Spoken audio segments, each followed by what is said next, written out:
Përshëndetje të nderuar zonja dhe zotrinj, ja ku po ritakohemi sërish së bashku me mua Tirona Lilin këtu në kanalin Monitor TV për të ndarë me ju një lajm që në fakt ka ngritur pikpyetje të mëdha tek publiku shqiptar.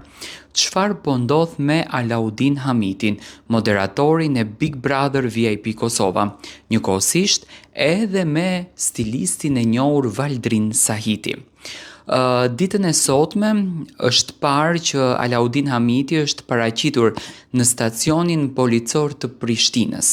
Për çfarë ka qenë kjo paraqitje dhe çfarë ka ndodhur realisht do ta kuptojmë tashmë në vazhdim, domethënë gjatë diskutimit të kësaj ngjarje.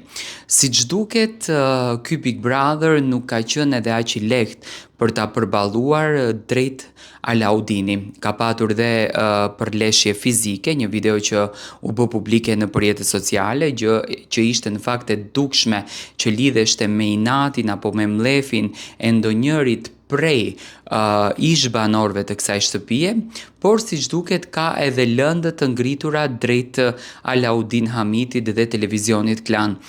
Labino Trexha, një nga ish banorët i cili tashmë nuk është pjesë e shtëpisë së Big Brotherit, ditë më parë publikoi ca bomba në Instagramin e tij që ngritën pikpyetje te publiku se nga ku erdhën këta bomba dhe ku i gjeti Labinoti këta bomba, por siç duket qetësia e tij u rikthye përsëri në pa.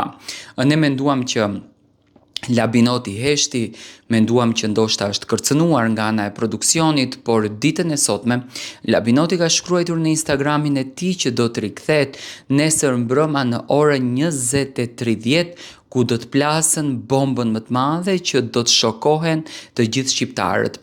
Por, le të kthehemi tek Alaudini. Për çfarë konkretisht Alaudin Hamiti vizitoi policin? Në rrjet ka bërbuj një fotografi e moderatorit Alaudin Hamitit dhe stilistit Valdrin Sahiti.